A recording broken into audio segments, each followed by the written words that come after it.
नमस्कार, आप देख रहे हैं गुड न्यूज टुडे। मैं हूं अनंत और मेरे साथ मेरी सहयोगी श्वेता हैं। शाम के 5 बज चुके हैं और ये समय होता है उस बुलेटिन का जिसमें हम आपको दिन भर की तमाम अहम खबरें बताते हैं, वो भी फटाफट। बिल्कुल, और तमाम वो खबरें हमारी कोशिश होती है जो कि अगर आपसे चूक गई हो तो भी इस बुलेटिन में आप देख लें, और आपके सरोकार से जुड़ी हुई खबरें वो भी हम शामिल करते हैं। लेकिन इस वक्त की जो सबसे बड़ी खबर है उससे हम शुरुआत करते हैं। आपको बता दें कि प्रधानमंत्री नरेंद्र मोदी की मां हीराबा से ये खबर जुड़ी हुई है। उनकी तबीयत बिगड़ने पर प्रधानमंत्री मोदी की मां को अहमदाबाद के यूएन मेहता अस्पताल में भर्ती कराया गया। अपनी बीमार मां से मिलने प्रधानमंत्री मोदी भी वहां पर अस्पताल में पहुंचे। गुड न्यूज ये है कि अस्पताल में पीएम मोदी की मां की हालत स्थिर है, ये डॉक्टर्स ने कहा है। हीराबा के आज ही कई मेडिकल टेस्ट भी हुए हैं और डॉक्टर की टीम उनके स्वास्थ्य की लगातार निगरानी कर रही है। कहा जा रहा है कि उन्हें कफ की शिकायत के बाद अस्पताल में भर्ती कराया गया है। यूएन मेहता अस्पताल की तरफ से जारी बयान में बताया गया है कि हीराबा की हालत स्थिर है। शाम 6 बजे उनकी सेहत को लेकर दूसरा मेडिकल बुलेटिन जारी किया जाएगा। बता दें कि इस साल जून में 100 साल की हुई हीराबा के जल्द स्वस्थ होने को लेकर देश भर में प्रार्थना की जा रही है। आपको बताएं कि कांग्रेस नेता राहुल गांधी ने भी उनके जल्द स्वस्थ होने की कामना की है और अपने संदेश में उन्होंने कहा है कि इस मुश्किल वक्त में वो पीएम मोदी के साथ खड़े हैं और उनकी माताजी के जल्द स्वस्थ होने की कामना करते हैं। इसके अलावा प्रियंका गांधी वाड्रा ने भी पीएम मोदी की माताजी के जल्द स्वस्थ होने की कामना की है। आपको बताएं, आपसे कुछ देर पहले पीएम मोदी यूएन मेहता अस्पताल पहुंचे थे। वहां उन्होंने अपनी मां की सेहत का हालचाल जाना, उनसे मुलाकात की और अभी फिलहाल जो डॉक्टरों की टीम ने जानकारी दी है तमाम लोगों को, उसके मुताबिक हीराबा की हालत फिलहाल स्थिर बनी हुई है।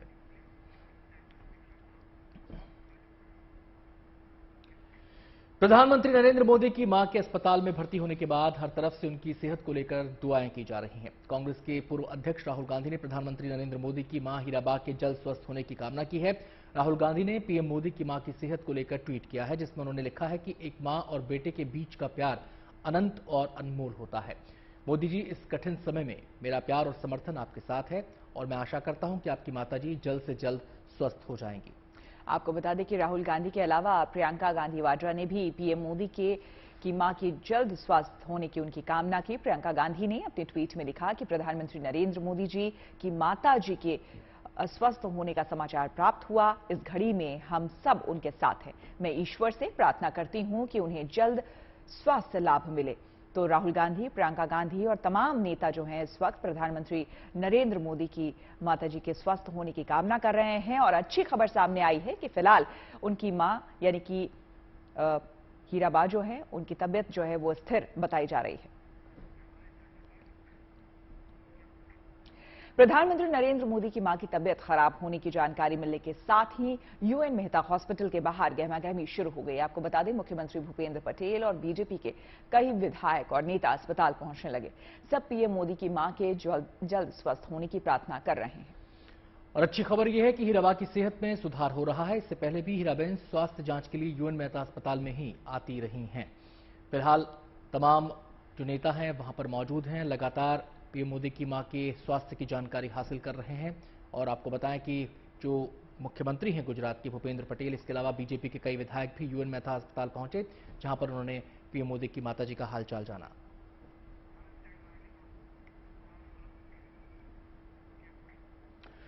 और अब आपको दिखाते हैं वाराणसी की तस्वीर, जिसमें प्रधानमंत्री नरेंद्र मोदी की मां के जल्द स्वास्थ्य लाभ प्राप्त करने की कामना की जा रही है।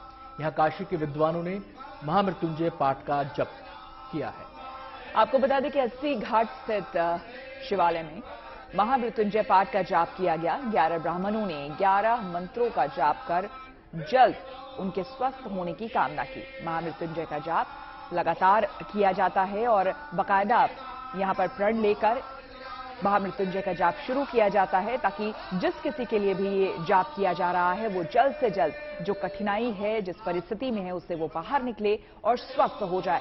वाराणसी यानी कि भोलेनाथ की नगरी, जिससे कि अटूट श्रद्धा और विश्वास खुद प्रधानमंत्री को भी है, कहीं ना कहीं इस वजह से भी यहाँ जो मौजूद पंडित है उन्होंने 11 ब्राह्मणों ने मंत्रोच्चार शुरू किया और ये पाठ शुरू किया इस कामना के साथ कि उनकी मां यानी कि हीराबा जो है वो जल्द से जल्द स्वस्थ हो जाए।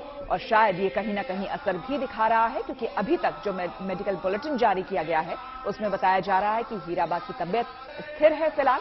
अगला मेडिकल बुलेटिन भी जल्द जारी किया जाएगा, लेकिन फिलहाल उनकी सेहत में सुधार बताया जा रहा है।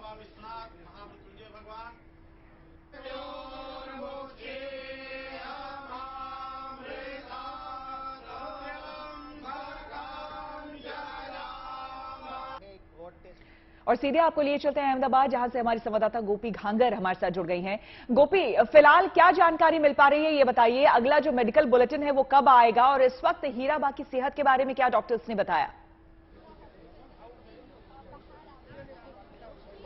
बिल्कुल, देखिए श्वेता, जो मेडिकल बुलेटिन आया है उस मेडिकल बुलेटिन में ये कहा गया है कि हीराबा की जो तबीयत है उसमें सुधार हो रहा है। हालांकि कल रात को उनको अस्पताल में लाया गया, और जब से उनको अस्पताल में लाया गया था, प्रधानमंत्री नरेंद्र मोदी लगातार उनके भाई के साथ संपर्क में थे, लगातार उनसे बातचीत कर रहे थे, और हर एक पल वो अपनी माताजी की जो तबीयत है उसकी जानकारी ले रहे थे। अब प्रधानमंत्री नरेंद्र मोदी खुद यहाँ पे पहुंचे हुए हैं। 1 घंटे से ज्यादा का वक्त हो चुका है। आप देख सकते हैं अभी भी प्रधानमंत्री नरेंद्र मोदी यहीं पर अस्पताल के अंदर ही ठहरे हुए हैं। हालांकि जो जानकारी है, क्योंकि जिस तरीके से हर एक पल की जानकारी वो ले रहे हैं, और जानकारी लेने के बाद ये पता चलेगा कि जो उनकी तबीयत है वो अगर कहीं डॉक्टर कुछ कहते हैं तो वो यहीं पर आज रात हो सकता है कि यहीं पर रुक जाए, लेकिन उनके लिए पूजा अर्चना जो है वो अब वडनगर से लेकर वाराणसी तक शुरू हो चुकी है। हीराबा की लंबी उम्र, क्योंकि शतायु है, शतायु जब वो हुई थी तब उनके लिए जब यहाँ पे खुद प्रधानमंत्री नरेंद्र मोदी उनको मिलने के लिए पहुंचे थे, उनके साथ बैठे थे, उनके पैर धोकर उनके साथ, अब देखिए वो जो तस्वीरें थी वो बेहद भावुक करने वाली तस्वीरें थी, क्योंकि प्रधानमंत्री नरेंद्र मोदी की मां खुद हीराबा जो है वो कुर्सी पे बैठी हुई थी और वो उनके साथ उनके पैरों के पास बैठे हुए थे। तो ये जो तस्वीरें हैं ये बेहद जिसे कहते हैं कि भावुक करने वाली ये सारी तस्वीरें रहती है। और ये प्रधानमंत्री का जो अपना रिश्ता है, क्योंकि माँ बेटे का एक जो रिश्ता अलग ही रिश्ता है, और प्रधानमंत्री अक्सर चाहे वो कैसा भी मंच हो, वो अपनी माँ के संघर्ष को याद कर कर हमेशा उनका जिक्र करते थे, और वो हमेशा ये भी कहते थे कि उनकी माँ उनके लिए प्रेरणा का स्रोत रही है। तो वैसे में आज जब उनकी तबीयत खराब है तो प्रधानमंत्री यहाँ पे पहुंचे हुए हैं, अस्पताल में है। पिछले करीब 1 घंटे से ज्यादा वक्त से प्रधानमंत्री यहाँ पे पहुंचे हुए हैं, और यहाँ पे देखिए जो एक हम कहेंगे कि हर जगह वडनगर के अंदर उनके लिए पूजा अर्चना हो रही है, तो वही वाराणसी में भी उनके लिए पूजा अर्चना हो रही है, और हर कोई यही दुआ कर रहा है कि वो जल्द से जल्द ठीक हो जाए। गोपी, ये बताइए कि कल जब हीराबा को एडमिट किया गया, जानना चाहेंगे, बताया जा रहा है कि सिर्फ उन्हें कफ की शिकायत थी, क्या इसके अलावा भी और कोई दिक्कत, कोई परेशानी, या फिर वो कुछ समय से बीमार चल रही थी, ऐसी कोई जानकारी डॉक्टर ने बताया?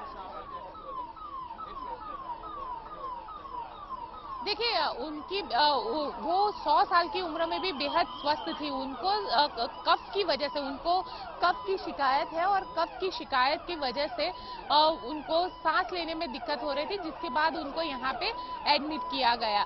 और लेकिन अगर हम बात करें जब 5 दिसंबर को वो वोटिंग के लिए गई थी तो वो खुद वोटिंग के लिए पहुंची हुई थी। उन्होंने व्हीलचेयर से वो गई थी, लेकिन जब गाड़ी में बैठने का वक्त आया तो वो खुद खड़ी हुई और गाड़ी में बैठी थी। तो आज भी वो बेहद स्वस्थ थी, घर के अंदर बिना किसी सहारे से वो चलती थी। तो प्रधानमंत्री जब ये तस्वीरें भी हम देखते रहते हैं कि जब प्रधानमंत्री वहां पे पहुंचते तो उनका हाथ पकड़ के वो चलते, तो ये अपने आप में बेहद दिलचस्प तस्वीरें रहती है। और प्रधानमंत्री नरेंद्र मोदी जब बिल्कुल गोपी, अगला बुलेटिन जैसे भी मेडिकल बुलेटिन जारी होगा हम फिर आपके पास आएंगे और जानकारी लेंगे। फिलहाल हर कोई यही कामना कर रहा है, यही दुआ कर रहा है कि हीराबा जो है वो जल्द से जल्द स्वस्थ हो जाए। बहुत धन्यवाद गोपी आपका। चलिए रुक करेंगे अगली खबर का। आपको बता दें कि अब बात ठंड और कोहरे की। देश के कई इलाके इन दिनों भीषण ठंड और कोहरे की चपेट में हैं। दिल्ली एनसीआर के अलावा उत्तर प्रदेश, बिहार, पंजाब, उत्तराखंड, जम्मू कश्मीर, हिमाचल प्रदेश में भीषण ठंड पड़ रही है। जगह जगह लोग इससे बचने के लिए ऊनी कपड़े, अलाव सबका सहारा ले रहे हैं। सुबह कोहरे के चलते लोगों को कहीं आने जाने में दिक्कत का सामना करना पड़ा, यह भी देखने को मिला।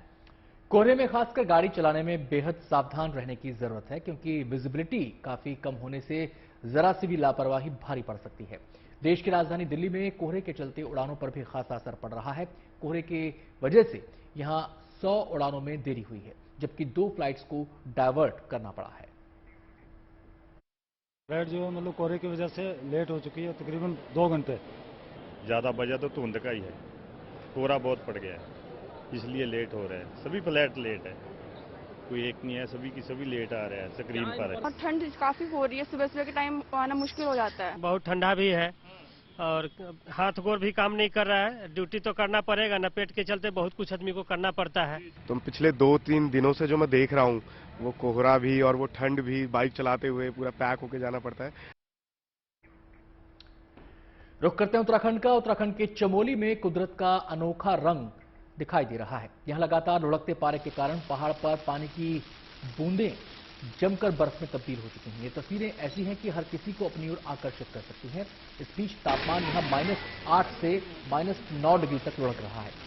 तो जोशीमठ में भी 0 से नीचे तापमान जा रहा है। ऐसे में इस बार जबरदस्त सर्दी यहां पड़ रही है।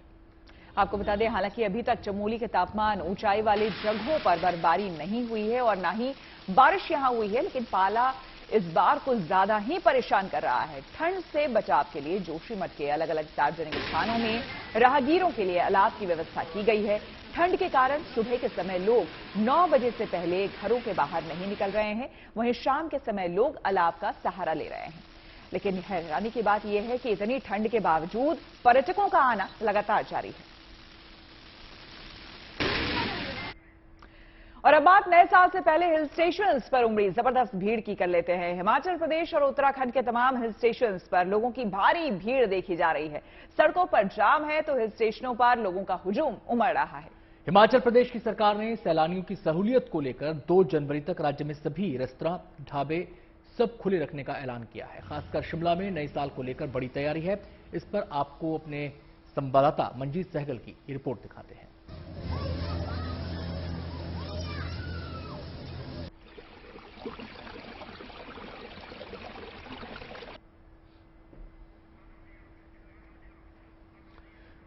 तो आपको बता दें कि नए साल के जश्न के लिए लोग भारी संख्या में, सैलानी भारी संख्या में तमाम पहाड़ी इलाकों का रुख कर रहे हैं और ऐसे में शिमला सैलानियों की पसंदीदा जगह होती है। इसके अलावा हिमाचल के और भी तमाम इलाके हैं जहां पर सैलानियों की भरमार है।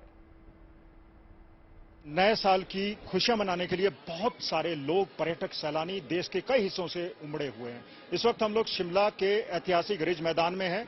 जहां तक भी नजर दौड़ाएं, हमें जो पर्यटक हैं यहां पर दिखाई देते हैं। पूरा जो ऐतिहासिक रिज मैदान है इस वक्त पर्यटकों से खचाखच भरा हुआ है। हमने थोड़ी देर पहले चरक में जाकर भी देखा, वहां पर भी जो लोग हैं काफी बड़ी संख्या में पहुंचे हुए हैं। आज क्रिसमस का दिन है। शिमला के लोगों के लिए ये बड़ा दिन इसलिए भी हो सकता है कि शिमला के लोगों को साल के इस दिन का इंतजार होता है कि इस दिन भगवान जो गॉड्स हैं, वेदर गॉड्स हैं, वो बर्फ का तोहफा लोगों को देंगे। बर्फ तो शायद गिरती हुई यहां पर दिखाई नहीं दे रही है क्योंकि यहां का तापमान 13 डिग्री है, उसके लिए काफी नीचे तापमान चाहिए। लेकिन इस भीड़ को देखकर जो सामने बात आ रही है कि इसमें से बहुत कम लोगों ने मास्क पहने हुए हैं। राज्य सरकार ने हालांकि गाइडलाइंस जारी की है और पर्यटकों को, होटल व्यवसायियों को, रेस्टोरेंट ओनर्स को, सभी को कोविड की गाइडलाइंस फॉलो करने को कहा है, सोशल डिस्टेंस बनाने को कहा है।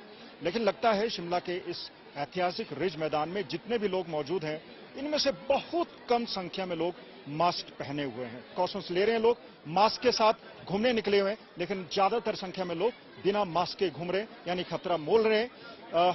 पर्यटकों से, ज्यादातर लोगों से यही अपील है कि वो मास्क पहन कर जाएं और सोशल डिस्टेंसिंग के नॉर्म्स का पालन करें। कैमरा पर्सन अमन गुप्ता के साथ मंजीत सहगल, शिमला। नए साल के स्वागत के लिए राजस्थान के जैसलमेर में सैलानियों का सैलाब उमड़ रहा है। सब अभी से जश्न में डूबे नजर आ रहे हैं। हजारों की तादाद में सैलानियों के आने से यहां के व्यवसायियों के चेहरे भी खिले हुए हैं। आलम यह है कि यहां स्थानीय लोगों से ज्यादा पर्यटक ही दिखने लगे हैं। विदेशी पर्यटक भी यहां राजस्थानी रंग में रंगे नजर आ रहे हैं। दिन भर शहर के दर्शनीय स्थलों को देखने के लिए सैलानी सीधे ही सम के धोरों की तरफ रुख करते हैं। आपको बता दें कि यहां धोरों पर ही होगा नए साल का जश्न, जिसके लिए तमाम तरह के इंतजाम किए जा रहे हैं। स्टार कैटेगरी वाले होटल्स में अलग अलग थीम पर पार्टी आयोजित होगी। सम और खोड़ी के रेतीले धोरों के बीच बने रिजॉर्ट में भी तैयारियां जोर शोर से चल रही है। लाइटिंग से रिजॉर्ट सजाए जा रहे हैं, यानी कुल मिलाकर नए साल पर धमाल यहां होने की तैयारी पूरी है।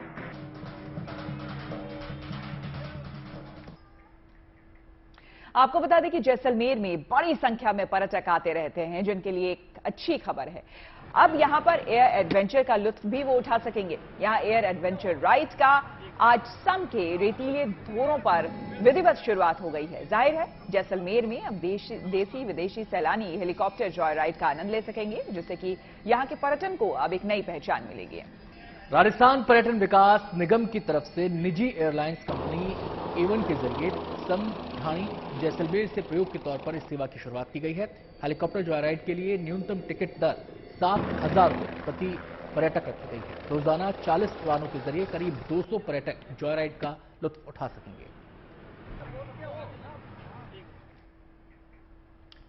नए साल से पहले जम्मू में आज एक बड़ी आतंकी साजिश को नाकाम कर दिया गया। सुरक्षा बलों ने ट्रक में छिपकर जम्मू से कश्मीर जा रहे 4 आतंकियों को मुठभेड़ में ढेर कर दिया। आतंकियों का यह ग्रुप काफी बड़ा था। कुछ और आतंकियों के छिपे होने की आशंका है, जिसको लेकर सर्च ऑपरेशन जारी है। आपको बता दें, एनकाउंटर सुबह 7 बजे शुरू हुआ और सुबह के 8:30 बजे फायरिंग बंद हो गई। पुलिस को अब तक ये जानकारी नहीं मिली है कि ये आतंकवादी किस संगठन से जुड़े थे।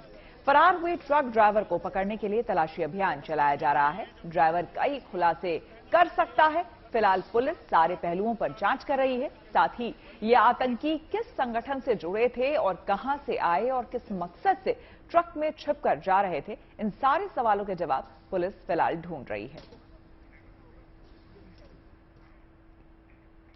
बढ़ेंगे आगे। 5G का युग शुरू होने के बाद भी देश में कॉल ड्रॉप और स्लो डेटा स्पीड की शिकायतों पर टेलीकॉम मंत्रालय सख्त हो गया है। सरकार ने तमाम टेलीकॉम कंपनियों से सेवाएं सुधारने को लेकर एक्शन प्लान मांगा है। सरकार ने कंपनियों से पूछा है कि कॉल ड्रॉप और स्लो डेटा स्पीड की समस्या कब और कैसे खत्म होगी। इसको लेकर तमाम टेलीकॉम कंपनियां अपना एक्शन प्लान बताएं। आज टेलीकॉम विभाग के सचिव के राजारामन ने तमाम टेलीकॉम कंपनियों के बड़े अधिकारियों के साथ अहम बैठक की। बैठक में सरकार ने तमाम टेलीकॉम कंपनियों को सेवाएं सुधारने के निर्देश दिए। कॉल ड्रॉप और स्लो इंटरनेट स्पीड की शिकायतों को लेकर सरकार सेवाओं की क्वालिटी सुधारने पर काम कर रही है, जिसको लेकर यह महत्वपूर्ण बैठक बुलाई गई थी।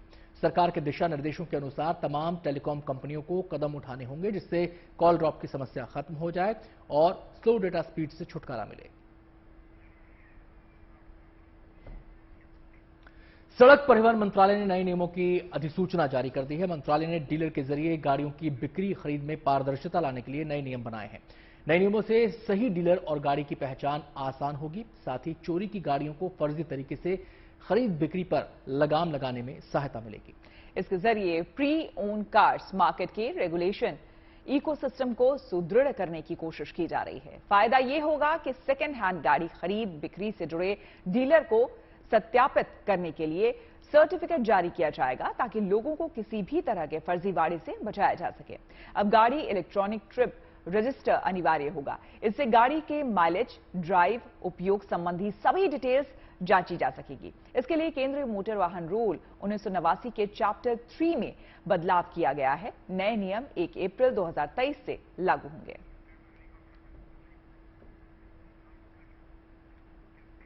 और बनारस हिंदू विश्वविद्यालय यानी BHU में इन दिनों माहौल बेहद खुशगवार है। यहाँ की बगिया इन दिनों फूलों से सजी हुई है। यहाँ मौजूद फूल, फूलों की झांकियां और उनकी खुशबू हर उम्र के लोगों को अपनी ओर खींच रही है। क्या बच्चे, क्या बूढ़े, क्या जवान, सभी BHU के इस गार्डन के दीवाने हैं। यहाँ हर कोई आने जाने वाला शख्स फूलों की इतनी वैरायटी देखकर और इनकी खुशबू लेकर आनंदित है। जो भी फूलों के इस संसार को देखने आ रहा है, वाह वाह करके जा रहा है।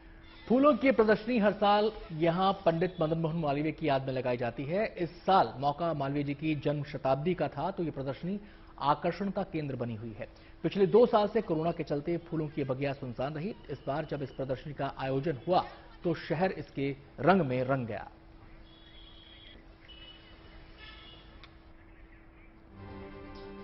चलिए इसी के साथ इस खास बुलेटिन में श्वेता और अनंत के साथ आज फिलहाल इतना ही।